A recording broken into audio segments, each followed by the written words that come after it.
¿Qué tal? Mi nombre es Juan Pablo Prado Layande. Soy profesor investigador de la Universidad Autónoma de Puebla, México. Tengo el gusto de charlar con ustedes respecto a un tema muy importante en materia de cooperación sur-sur, un tema relevante para las relaciones internacionales en su conjunto y no solamente para los países en desarrollo. Concretamente, el tema es el posicionamiento internacional de la cooperación sur-sur y sus retos para un efectivo impacto en el desarrollo. Esta discusión la voy a desarrollar básicamente en tres distintos puntos. En primer lugar, voy a hacer referencia a la evolución del posicionamiento de la cooperación sur-sur en el sistema internacional, para después hablar sobre los espacios, las instancias, las instituciones, los mecanismos, los organismos, los foros en donde se promueven a la cooperación sur-sur. Todo este conjunto de instancias sintetizado en el concepto de gobernanza de la cooperación sur-sur. Y con base en ello, haré referencia a los retos de la cooperación sur-sur para un efectivo impacto en la agenda del desarrollo, en donde Iberoamérica tiene un rol particular. El argumento central de esta charla reside en que, así como se requiere una gobernanza global en el ámbito de las relaciones internacionales, al amparo de la cooperación internacional para el desarrollo, también se requiere de una mejor gobernanza de la cooperación sur-sur. Cooperación sur-sur, que a grandes rasgos significa colaboración entre países en desarrollo. Ciertamente que una mejor gobernanza de la cooperación sur-sur amerita de una renovada voluntad política por parte de quienes toman decisiones para reforzar las instituciones nacionales, regionales, globales que realizan cooperación sur-sur y de esta forma evitar su fragmentación, su descoordinación, y de esta forma se podría promover una cooperación sur-sur más fuerte, con reglas más claras, más cohesionadas y en definitiva con miras a que genere un impacto más certero en la agenda del desarrollo. Para que haya un mayor impacto de la cooperación sur-sur como instrumento de promoción del bienestar global, es necesario también que tenga un espacio más importante al amparo de la política exterior de los países que instrumentan cooperación sur-sur. Este aspecto es fundamental y lo voy a retomar a lo largo de la conversación. En definitiva, es importante, y creo que todos estamos de acuerdo, en dotarle a la cooperación sur-sur de mayor capacidad política y técnica para volverla un instrumento más eficaz y de impacto al desarrollo. Muy bien, en primer lugar, sobre la evolución del posicionamiento de la cooperación sur-sur. Es innegable que este tipo de colaboración tiene cada vez más peso en el sistema internacional. Esto es evidente, por ejemplo, cuando encontramos que la cooperación sur-sur es percibida e instrumentada como un mecanismo de política exterior de buena parte de los países en desarrollo. En síntesis, la cooperación sur-sur es parte de manera cada vez más latente y presente de la cooperación, más bien de la política exterior de los países en desarrollo. Ciertamente que también esta cooperación es un instrumento de desarrollo cuando un país se beneficia de la misma. Ciertamente que la cooperación sur-sur de ninguna manera sustituye a la cooperación norte-sur, simplemente la complementa. En definitiva, la cooperación sur-sur vincula a países, a gobiernos, a instituciones y a personas a través de colaboración que pretende promover el espíritu de la horizontalidad. Una horizontalidad, un precepto al cual haré referencia un poco más adelante. Yo creo que vale la pena señalar que la cooperación sur-sur significa y consiste en el principal aporte de los países en desarrollo al sistema de cooperación internacional en su conjunto. De alguna forma, la cooperación sur-sur oxigena y democratiza al viejo sistema de cooperación internacional para el desarrollo que se creó en la mitad de la década de los 40 del siglo pasado. En síntesis, la cooperación sur-sur hoy en día le imprime dinamismo al sistema de cooperación para el desarrollo, pero no todo son buenas noticias, por supuesto. La cooperación sur-sur, su mera existencia, le genera enormes retos de conducción de procesos a la cooperación internacional para el desarrollo. Pues sí, la cooperación sur-sur tiene sus cimientos en la conferencia, en la histórica conferencia de Bandung en el año de 1955, en donde países líderes de la época, países líderes del sur, con sus respectivos gobernantes, establecen en su agenda de manera prioritaria la promoción de la colaboración entre sí para precisamente reducir la posibilidad de que la cooperación internacional para el desarrollo significara un instrumento de poder en las relaciones internacionales y en detrimento de los países en desarrollo, y pues por el contrario, que esta nueva modalidad de colaboración significara en efecto un complemento importante a las capacidades técnicas, científicas, tecnológicas y de otra gama de rubros a favor de los beneficiarios, a favor de los países en desarrollo, y de esta forma también empoderar, incluso en términos políticos, a los países del sur que practiquen esta modalidad de colaboración. Y de esta manera, digamos, complementar el engranaje de la cooperación internacional tradicional, que hasta esa época ostentaba, digamos, el esquema tradicional norte-sur. Con la cooperación sur-sur se rompe el monopolio de los oferentes tradicionales, países en desarrollo y organismos internacionales, para darle cabida a los países en desarrollo con nuevos oferentes, o mejor dicho, practicantes de colaboración internacional. Pues bien, en 1978, durante la Conferencia de Naciones Unidas sobre Cooperación Técnica entre países en desarrollo, nace formalmente el concepto de cooperación técnica entre países en desarrollo, que posteriormente se le denominaría cooperación sur-sur, y esta reunión significa a todas luces un hito al amparo de la cooperación sur-sur, porque abre de nueva cuenta las puertas a un mayor impacto, presencia de la cooperación sur-sur a escala global. Esto ocurrió hace 38 años.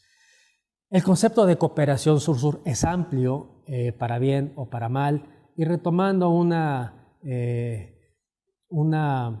concepto de Naciones Unidas a este respecto, podemos decir que la cooperación sur-sur consiste en la interacción entre dos o más países en desarrollo que intentan lograr sus propósitos, sus objetivos en el ámbito del desarrollo, mediante intercambio de conocimientos, aptitudes, recursos y conocimientos técnicos.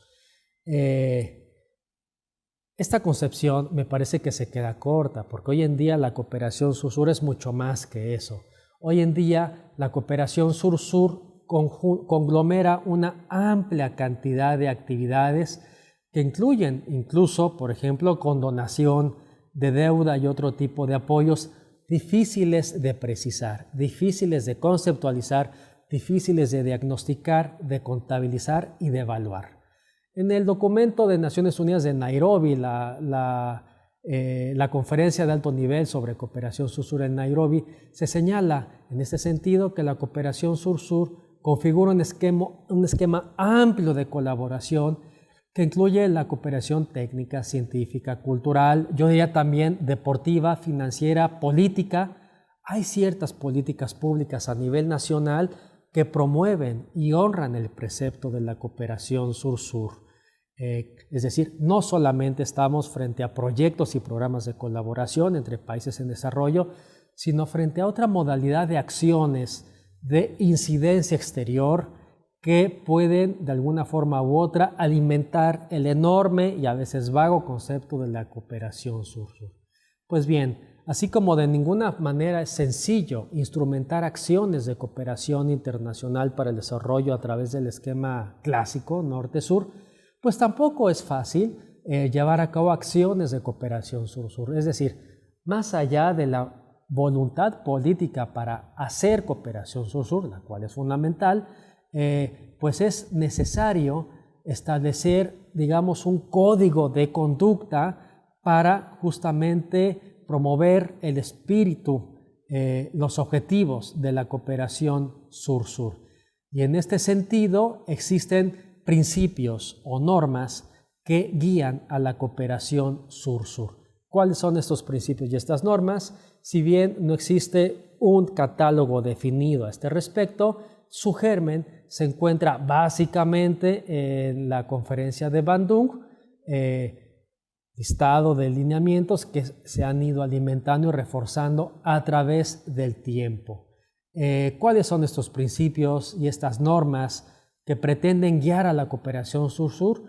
En primer lugar, el principio de la horizontalidad. Y este es un principio importante hace unos cuantos años, como señala Gerardo Bracho, hace 40, 50 años el sur era más o menos homogéneo entre sí, y de ahí la pertinencia de hablar de horizontalidad entre los cooperantes de esta modalidad de acción exterior. Sin embargo, hoy en día sabemos que el sur es bastante diverso entre sí. Por tanto, el tema de la horizontalidad es al menos, digamos, complejo de adaptar respecto a las distintas modalidades de cooperación sur-sur, porque, por supuesto, ¿qué horizontalidad puede haber entre un oferente grande de cooperación sur-sur? Puede ser China, puede ser la India, respecto a beneficiarios africanos. Pues en este sentido, habría precisamente que discutir sobre de qué tipo de horizontalidad estamos hablando. Por ejemplo, cuando México practica cooperación con España, cooperación norte-sur, existen más rasgos de horizontalidad gracias a que existe un fondo mixto que financia las actividades. La mitad lo aporta México, la otra mitad lo aporta España, y gracias a ello la colaboración es bastante horizontal. Cuando México coopera, por ejemplo, con Haití, por ejemplo, con Belice, aunque estamos hablando de cooperación sur-sur, la verticalidad es evidente debido a las enormes asimetrías, capacidades entre un país y otro. De ahí que desde mi perspectiva el concepto de horizontalidad tendrá que ser revisado. Pues bien, otro principio de la cooperación sur-sur es el respeto a la soberanía. Eso me parece que es una norma fundamental, vigente a todas luces. Otro precepto es la no condicionalidad política y económica al amparo del ejercicio de la cooperación sur-sur. No deben existir, digamos, normativas que lastimen la soberanía del país beneficiario como condición tras recibir cooperación externa. Otro principio es que la cooperación sur-sur debe ser adaptativa a las necesidades del país socio. Otro principio es la flexibilidad en términos de tiempos. Su impacto debe ser inmediato. Los insumos para financiar este tipo de actividades no deben ser sumamente costosas. Y en definitiva, la cooperación sur-sur debe ser un instrumento de solidaridad y yo diría en conciliación con su perfil de instrumento, mecanismo de política exterior. Hay experiencias muy exitosas, muy interesantes, en donde es posible compatibilizar a la cooperación sur-sur como un instrumento de política exterior con un añadido o con un componente bastante fino y claro de solidaridad. La cooperación sur-sur es un crisol de objetivos y propósitos. Es practicada por una gama muy amplia de actores, no siempre homólogos entre sí, aunque sean del sur. Y en definitiva, la cooperación sur-sur se vuelve un amplio espectro de colaboración en donde preceptos solidarios y de política exterior están, digamos, inmersos. De ahí que además de la instrumentación o la guía en términos del establecimiento de principios normativos para conducir a la colaboración sur-sur, se requiere de instituciones a través de las cuales se honren estos principios de la cooperación sur-sur y se lleven a cabo las actividades correspondientes. ¿Cuáles son las instancias o las instituciones, sean formales e informales, a través de las cuales se delinean los propósitos políticos y pragmáticos de la cooperación sur-sur. Pues eso es un tema propio de lo que yo denomino la gobernanza de la cooperación sur-sur. ¿Qué es la gobernanza de la cooperación sur-sur? Bueno, pues es un concepto que básicamente se refiere a las distintas normas que intentan conducir el comportamiento, las acciones de la cooperación sur-sur con miras a hacerla más eficaz, con miras a dotarle de capacidades para que sea un instrumento más eficaz y coherente de política exterior, pero también, insisto, de impulso complementario al desarrollo nacional. Pues bien, en materia de gobernanza, el sistema internacional en general no es de ninguna forma anárquico, aunque las noticias, aunque los periódicos nos quieran dar una idea distorsionada respecto a esto. Es decir, el mundo no se dota de manera exclusiva de guerras, de enfrentamientos, de conflictos, sino que a la par de ello existen innumerables ejercicios de cooperación internacional, ejercicios de cooperación que de alguna forma y otra responden a una lógica ordenada en términos de que sus actores, los actores que están atrás de estos ejercicios de colaboración, se guían a través de propósitos y de normas formales e informales. Pues así como existe gobernanza en el sistema internacional, la cooperación internacional también cuenta con un esquema de gobernanza. Y en este sentido, la cooperación internacional para el desarrollo tampoco es anárquica, como tampoco es anárquica la cooperación sur-sur. ¿Por qué la cooperación sur-sur no es anárquica? Porque responde a una serie de normas y, como ya señalamos, valores formales e informales que guían su instrumentación. ¿Y para qué la cooperación sur-sur requiere de guías orientadoras? Pues con el fin de consolidarla, de cohesionarla, de dotarle de mayor certeza en cuanto a sus actividades, para que esta actividad tenga mayor identidad. En definitiva, la cooperación sur-sur cuenta con un esquema de gobernanza propia, con miras a mejorarla, hacerlo un instrumento más eficaz de política exterior y de desarrollo. Y lo interesante y lo alentador es que a nivel global, la gobernanza de la cooperación sur-sur se refuerza día tras día. ¿De qué aspectos o insumos se compone la gobernanza de la cooperación sur-sur? Pues de múltiples fuentes. De múltiples fuentes que intentan superar y complementar, honrar precisamente aquellos principios normativos que se generaron en Bandung.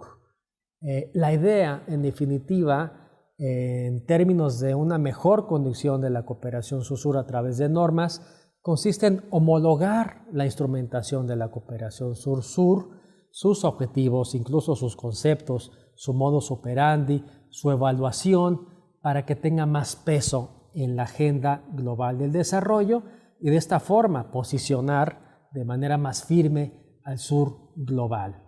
Pues bien, la gobernanza de la cooperación sur-sur pretende, por tanto, precisar, en primer lugar, qué se entiende por esta modalidad de colaboración, cómo se debe instrumentar, a través de qué normas, qué instituciones deben moldear su comportamiento y promoverlo, y también bajo qué esquemas los actores de la cooperación sur-sur podrían rendir mejor cuentas en este sentido. La gobernanza de la cooperación sur-sur se dota de distintas fuentes que las podemos dividir en distintos ámbitos y, por ejemplo, dependiendo de su procedencia, las podemos catalogar de la siguiente manera. En primer lugar, tenemos una fuente que yo caracterizo desde la perspectiva global. La fuente global de la gobernanza de la cooperación sur-sur reside, en primerísimo lugar, en la conferencia ya señalada de Bandung de 1955, donde se establecen sus principios normativos. La Conferencia de Buenos Aires, ya citada también, es otra fuente de gobernanza global de la cooperación sur-sur, la South-South Commission, etc. En definitiva o en síntesis, los esquemas globales de gobernanza global se establecen a través de mecanismos universales en donde el sur establece precisiones conceptuales y en materia de preceptos que guían a esta tipología de cooperación. Existen otra gama de fuentes de gobernanza de la cooperación sur-sur que son las birregionales. Por ejemplo, las cumbres América del Sur, países árabes, son otra fuente de gobernanza de la cooperación sur-sur, porque ahí se establecen directrices políticas que después pasan a acciones concretas de cooperación sur-sur a través precisamente de estos planteamientos o de estas directrices del orden político. El foro China-África o el foro India-África también coinciden con este precepto de esquema birregional de gobernanza de la cooperación sur-sur. Ciertamente que ante tantos y distintas fuentes de gobernanza de la cooperación es difícil catalogarlas de manera precisa. Pues bien, otras fuentes de gobernanza de la cooperación sur-sur se encuentran en los ejercicios de perfil regional. El sistema económico latinoamericano es una fuente importantísima en materia de cooperación sur-sur y de su conducción, de su gobernanza. La CEPAL es un actor líder en este sentido también, en donde se gestan, digamos, directrices muy importantes por las cuales la cooperación sur-sur está atravesando y se está conduciendo.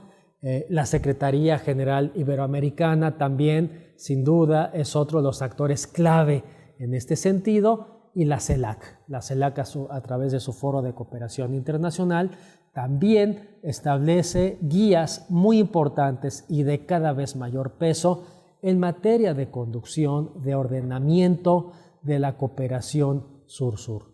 Otra fuente de gobernanza de la cooperación sur-sur reside en las actividades del orden subregional. Mercosur, UNASUR, la Comunidad Andina, el SICA, CARICOM, de alguna forma la Alianza del Pacífico, etcétera, son otras fuentes subregionales en donde se gestan normas y procedimientos que guían ejercicios muy concretos de cooperación sur-sur entre las partes en cuestión.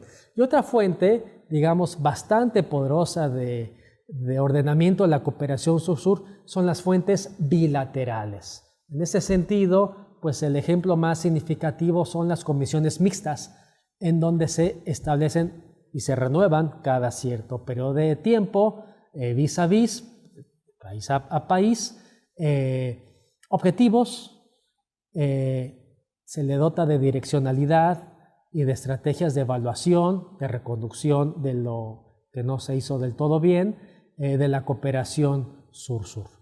En definitiva, si ustedes se dan cuenta, las fuentes de la gobernanza de la cooperación sur-sur son múltiples. Y en este sentido, por un lado es positivo porque esto significa que la cooperación sur-sur está viva y se dota de múltiples, digamos, fuentes para su creación y reinvención día tras día. Por el otro lado, es evidente una falta de coordinación entre estas múltiples fuentes y podemos asistir al hecho de que la gobernanza de la cooperación sur-sur se encuentra altamente fragmentada. Esto genera que la cooperación sur-sur no esté del todo cohesionada, lo cual puede debilitar su impacto en términos de instrumento político del sur, por un lado, pero también como un instrumento de promoción del desarrollo. En síntesis, quizás estemos ante el hecho de que haga falta mejores esquemas de cooperación sur-sur y de su gobernanza para consolidarla, para cohesionarla. De esta forma, el precepto de gobernanza de la cooperación sur-sur, que no es otra cosa más que propósitos, valores, instituciones internacionales, como ya vimos, del orden global, birregional, regional, subregional, bilateral, que intentan regular, darles conducción a la cooperación sur-sur con miras a que esta actividad cumpla de mejor manera sus objetivos. En síntesis, me parece que un reto importante en la cooperación sur-sur es precisamente que sus esquemas de gobernanza estén más cohesionados, sean más claros, sean más precisos y justamente que los distintos países y actores que instrumentan cooperación sur-sur, no solamente lo hacen gobiernos, se sumen a esta tarea de conducción más clara de la cooperación sur-sur. Una cooperación sur-sur más cohesionada, menos fragmentada, va a generar que esta cooperación sea más fuerte y aumente su capacidad en términos de cumplir con sus propósitos planteados.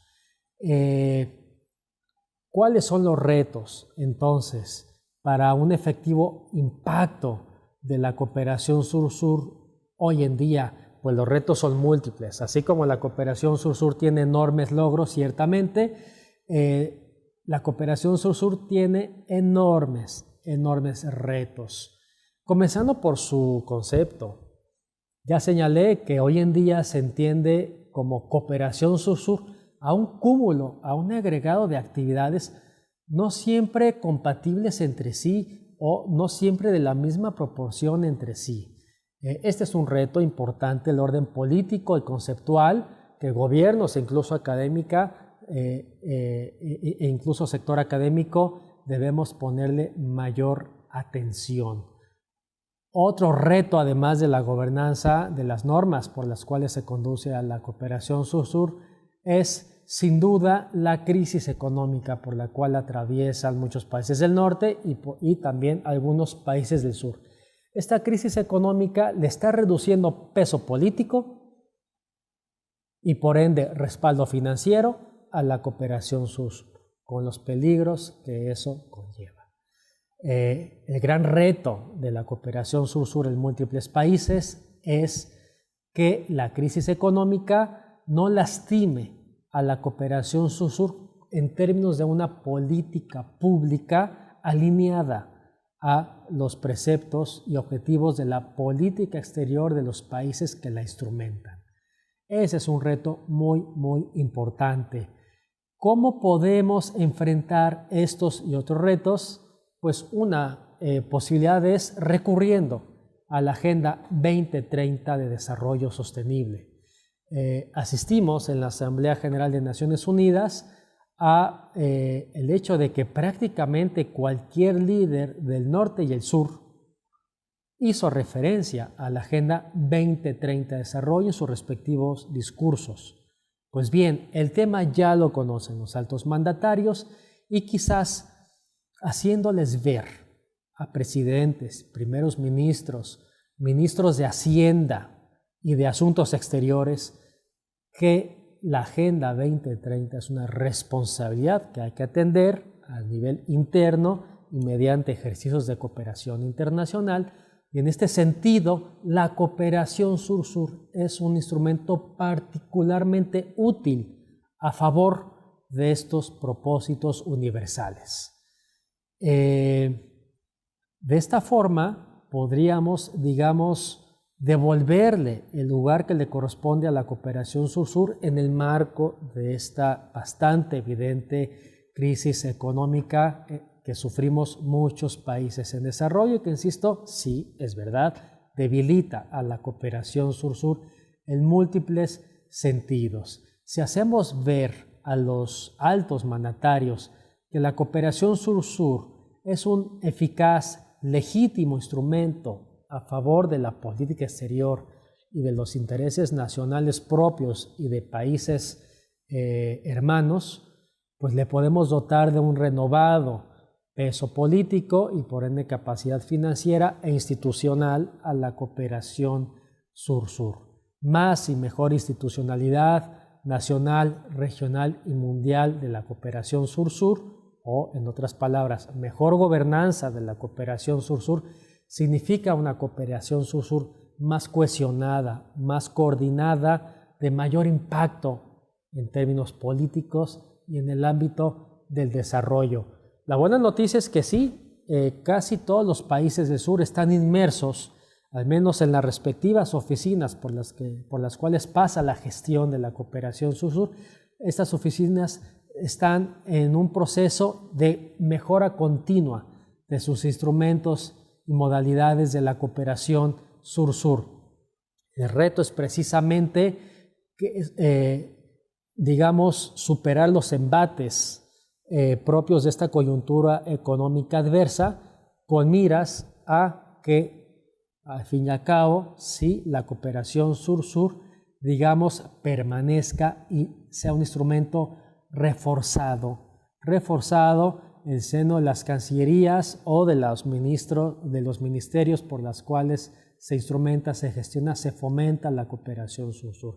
En síntesis y en definitiva, hoy en día la cooperación sur-sur es un instrumento cada vez más presente y evidente en el sistema internacional, en el sur global, en la política exterior de los países, en la agenda de desarrollo nacional de los países, y lo cual es ciertamente muy positivo. Así como hay aspectos positivos, afrontamos el enorme reto de mantener y de incrementar el peso político, financiero e institucional de la cooperación sur-sur, con miras a que continúe cumpliendo con el papel que se le ha conferido en distintos foros y mecanismos globales y subregionales de la Agenda Global del Desarrollo. Ese papel significa que sea un instrumento particularmente útil, eficaz y evidente de fomento al desarrollo, en particular alineado a los propósitos de la Agenda 2030 de Desarrollo Sostenible.